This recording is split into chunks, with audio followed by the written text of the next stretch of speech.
دوميها جالية الصومالية دمشق دلك جرمالكا كمال جامع موسى أي وهلسو قدومي كحين جالية داسي هني يونغا أيا بوقشة ugu tagay laka Ismaaciil Cabdi oo ay dhawaan hay'adda badbaadada carruurta ee loo yaqaan yugun amtiga sifa sharci darra uga qaateen ilma ay dhashay ayaa dib loogu soo celiyay kadib markii ay dadaal dheer u galeen ururka Somali Community Service uu horkacayo Kamaal Jaamac Muuse iyo sidoo kale Haniyunga ugu horeyna waxa halkaasi ka hadashay Faadumo oo ah hooyo Soomaaliyeed ayaa ugu baaqday bulshada Soomaalida ee ku sugan dalkan Jarmalka in ay ka taxadiraan waxyaabaha looga qaadanayo ilmaha ku baraarujinaya anigu daamaan hooyo Soomaaliyeed in laga fakaro wadankeena laga yimi in laga fakaro mustaqbalkooda waxbarashada gaar ahaan in laga fakaro oo nin kasta mustaqbalkiisa sidoo u hiigsan lahaa uu ka fakaro ayaan ku baraarujinayaa hooyada joogto ilmaha haday ilmaheeda ka fakarin si gaar ah uga fakarin waxa weeye dhibaatooyin fara badan ayaa la soo gudboonaanaya marka waxaan hooyooyinka ilmaha haysta kula talinayaa hooyo kasta inay ilmaheeda si gaar ah uga fakarto waxbarashadooda noloshooda wax kasta ay la socoto tii kindergarten geynaysa almeen waqtiga ay geynayso ay ka fakarto waqtiga ka soo qaadayso ka fakarto cuntadooda ka fakarto ayaan kula talin lahaa hooyooyinka ku nool wadanka Jarmalka ama Yuruba sidoo kale waxa iyadana halkaasi ka hadashay Laki Ismaaciil Cabdi oo ah hooyada laga qaatay ilmaha ayaa mahadnaq ballaaran u soo jeedisay jaaliyadda Soomaalida ee Damashq ee dalka Jarmalka maanta aad iyo aad baan faraxsanahay waxaan ku faraxsanahay wiilkayga oo la ii soo celiyay ma sha Allah jaaliyaduna aad iyo aad ay uga qayb qaataan Kamaal iyo Hani waxaan leeyahay aad iyo aad baa u mahadsantihiin dhamaantiin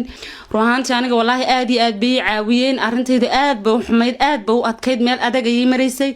alxamdulillah hadda waan mahad celinaya maxay heedaanay waxyaabo badan oo wallahi aan la qiyaasi karin oo la sheegi karin oo la soo koobi karin bay ii qabteen marka waxaan leeyahay aad iyo aad baa u mahadsantihiin hablaha Soomaaliyeed waliba khaas ahaan dadka Jarmalka jooga waxaan ugu baaqayaa meel walba joogan macnaha jaaliyada ayaa ka jirta inay jaaliyada la xiriiraan wixii ay u qaban karaan ay weydiiyaan xaaladda haday ilmo tahay horta aad baa u adag tahay sidoo kale waxa iyaguna halkaasi ka hadlay oo hadalka iska daba qaatay Kamaal Jaamac Muuse gudoomiyaha jaaliyadda Soomaalida ee Damashq ee dalka Jarmalka iyo gudoomiye ku-xigeenka jaaliyadaasi Haniyunga ayaa sheegay inay diyaar u yihiin sidii u caawin lahaayeen bulshada Soomaalida uguna baaqay inay la soo xiriiraan soo booqanay walaashin Laki aniga iyo gudoomiye ku-xigeenka ururka Frau Haniyunga waxaan u soo booqanay maanta maxaa waaye 3 bilood aan la shaqeynay gabadhan ilmo yar laga qaatay ayadoo ilmaha laga qaatana markaasay tan waxay geeyeen meeshii ilmaha yar oo yugan amtiga doomiyaha Kassel oo ururka Kassel ka jira Ibrahim Isxaaq baa ila soo xiriiray marka gabadhaani kiiskeeda aan kugu soo wareejiyay ugu dhahay waana agaasimaha guud oo dalada guud oo Soomaali ururyaasha Soomaaliyeed Jarmanka intay tarmiin la yeesheen dhahan kali aan wala hadalna ayadoo markay meeshii yugan amtiga tagtay waxa la ilmaha banaanka lagu soo ciyaarsiinaya ilmaheedan sidii ay ku waysay ayadana maxaa waaye addresska meesha waa laga soo saaray meel cilay taagneed laakiin ilmaha wax dhibay u geysatay malaha si xaq darray u qaateen jeedadooda mowqifkooda wuxuu ahaa maalintaas intayba nagu dhahan ilmahaas ma soo celinayna family kale ta loo geenaya marka meeshu ku jiran waa meel oo ilmaha lagu haayo muddo markaas ka bacdeen ma garanaysaa family kale loo geey yo nin kale to meeshaan ay qaxootiga ka caabiya